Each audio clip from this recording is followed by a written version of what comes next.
आज आपण बघूया एकदम टुमटुमीत आणि गुबगुबीत अशी फुगलेली सॉफ्ट अशी पुरणपोळी. जिभेवर ठेवता क्षणी विरघळेल. ज्यांना दात नाहीत ते लोकंसुद्धा ही पुरणपोळी खातील. इतकी सॉफ्ट ही पुरणपोळी बनते आणि स्पेशली आपण गव्हाच्या पिठामध्ये बनवली त्यामुळे एकदम सॉफ्ट आहे.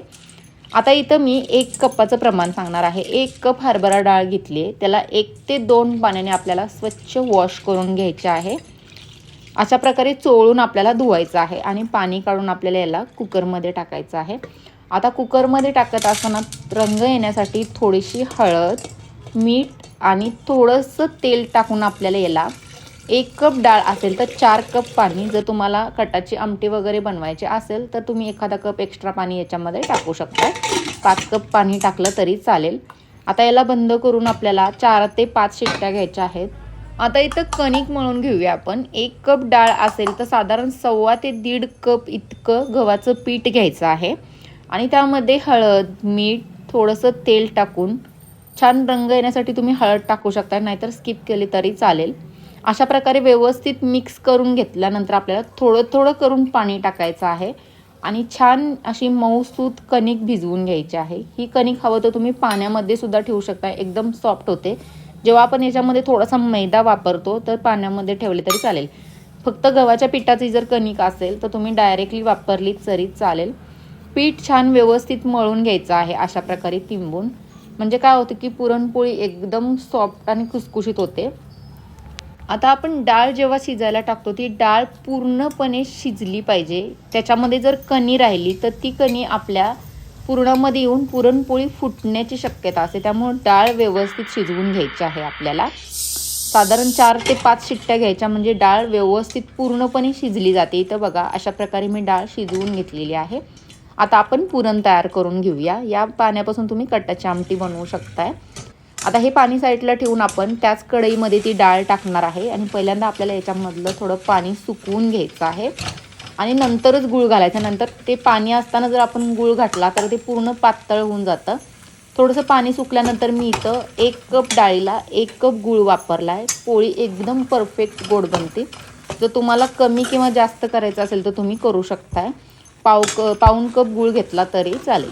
आता इथं बघा अशा प्रकारे याला सतत ढवळत आपल्याला व्यवस्थित ढवळत याला मिक्स करून घ्यायचं आहे, जेणेकरून हे खाली लागलं नाही पाहिजे आणि याच्यामधलं पूर्णपणे पाणी सुकलं पाहिजे. आता हळूहळू करता करता आपण याला छान ड्राय करून घेणार आहे आणि आता तुम्हाला एक ट्रिक दाखवणार आहे पुरण तयार कसं झाले हे समजायचं. आता इथं बघा जवळजवळ आपलं पुरण रेडी होत आलं आहे. त्याला काय करायचं आहे, एखादा चमचा घ्यायचा आहे आणि याच्यामध्ये आपल्याला घुसवून बघायचं. जर तो चमचा इकडं तिकडं नाही हलला, व्यवस्थित एका जागी स्थिर राहिला तर समजायचं आपलं पुरण रेडी झालेलं आहे. आता यामध्ये मी सुंठ आणि वेलची थोडीशी साखर टाकून कुटून घेणार आणि याच्यामध्ये टाकून आपल्याला छान मिक्स करून पुरण चाळणीमध्ये किंवा तुम्ही पाट्यावरती सुद्धा वाटून घेऊ शकता. आता इथं अशा प्रकारे मी चाळणीमध्ये हे पुरण गाळून घेणार. आता बघा आपल्या पुरणामध्ये जरासुद्धा कणी कुठेच राहिली नाही आहे. कणी राहिली तर काय होतं की पुरणपोळी जे असतात ते आपल्या फुटतात. त्यामुळे डाळ शिजवणं खूप महत्त्वाचं आहे. पुरण ज्यावेळी तुम्ही शिजवता ते पूर्णपणे तुम्हाला थोडा वेळ लागतो आहे, पण काय होतं की पुरण जर व्यवस्थित शिजलेलं असेल तर आपल्या पोळ्या एकदम परफेक्ट बनतात. इथं बघा अशा प्रकारे आपलं सॉफ्ट असं पुरण रेडी झालेलं आहे. इथं बघू शकता. आता आपण पुरणपोळी लाटून घेऊया. पुरणपोळी लाटताना काय करायचं आहे, घेताना आपल्याला कणिक जी आहे ती आपल्याला पुन्हा एकदा तिंबून घ्यायची आहे व्यवस्थित. पाण्याचा हात लावू शकताय किंवा तुम्ही थोडंसं तेल लावून याला तिंबून घेऊ शकताय. म्हणजे काय होतं की पुरणपोळ्या सॉफ्ट होतात. आता ज्या साईजची तुम्हाला पुरणपोळी बनवायची आहे ते आपल्याला घ्यायचं आहे आणि अशा प्रकारे व्यवस्थित आपल्याला खोलगट करून जेवढं आपण कणिक घेतले तेवढंच पुरण घ्यायचं आहे. जर तुमची कणिक व्यवस्थित बनली असेल तर तेवढं पुरण याच्यामध्ये व्यवस्थित बसतं आणि अशा प्रकारे याला व्यवस्थित वरच्या साईडने बंद करूनच आपल्याला पुरणपोळी लाटायला घ्यायची आहे. आता जर तुम्ही 1 कप प्रमाण डाळ घेतली असेल तर साधारण मीडियम साईजच्या 7 ते 8 पुरणपोळ्या, जास्तीत जास्त 9 पुरणपोळ्या बनवून तयार होतात.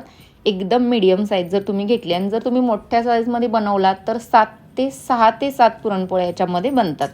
1 कपाला 7 पुरणपोळ्या पकडून चाला, एवढ्या प्रमाणामध्ये आपल्या पुरणपोळ्या बनवून तयार होतात. तर इथं अशा प्रकारे हलक्या हाताने पिठावर मी ही पुरणपोळी लाटून घेणार. हवं तर तुम्ही तेलावर सुद्धा लाटू शकता. जर तुम्हाला तेलावर लाटायची असेल जी आपण कणिक मळून घेतली होती ती अर्ध्या तासासाठी आपल्याला पाण्यामध्ये भिजत ठेवायची, म्हणजे कणिक एकदम सॉफ्ट होते आणि तेलावरची पोळीसुद्धा एकदम मस्त होते. जर तुम्हाला तेलावरच्या पोळीची रेसिपी पाहिजे असेल तर कमेंटमध्ये नक्की सांगा, मी तीसुद्धा दाखवेन. आता अशा प्रकारे आपल्याला छान तवा तापून मस्त पुरणपोळी दोन्ही साईडने व्यवस्थित तेल किंवा तूप लावून छान खरपूस भाजून घ्यायची आहे. इथं आपली पुरणपोळी रेडी झालेली आहे.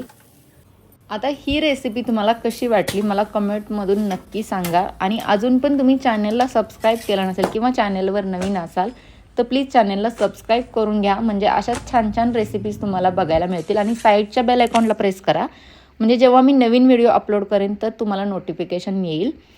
तर ही रेसिपी कशी वाटली नक्की एकदा कमेंट करून सांगा. आणि अजून तुम्हाला कोणती रेसिपी बघायची आहे ते सुद्धा तुम्ही कमेंटमध्ये सांगा.